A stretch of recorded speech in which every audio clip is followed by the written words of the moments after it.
I figured out how I can drink caffeine.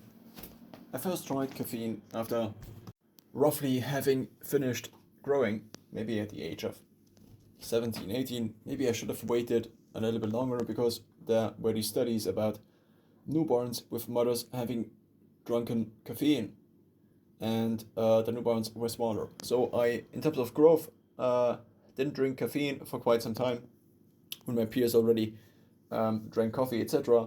I didn't, and so I tried it for the first couple of times during my A levels in Germany.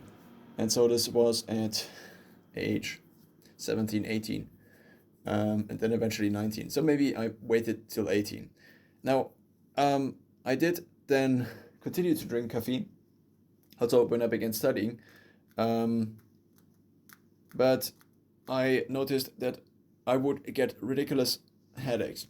And so I could not do anything else but like lie on the bed and have headaches, and I couldn't sleep. And this was a tremendous downside to drinking caffeine, even though I had the tremendous upside of, well, being caffeinated, which probably other people also have experienced. Now, it also could be that caffeine, in my case, so I seem to be somewhat tolerant to caffeine, so I can drink quite a lot, and of course also only if I'm like the less caffeine sensitive I get, the more I can drink, obviously.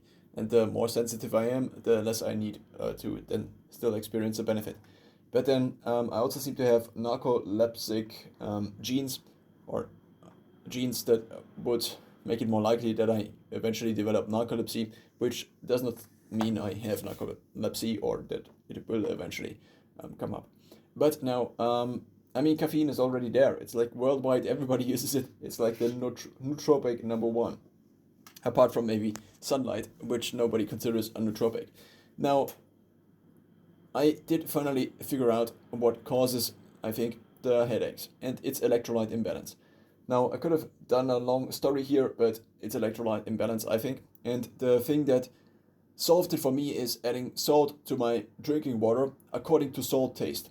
So I tried bone broth, I tried eating different things, but eating has always the downside that it also contains calories. And so if one does calories, then one again maybe eventually wants to be active after dinner, etc.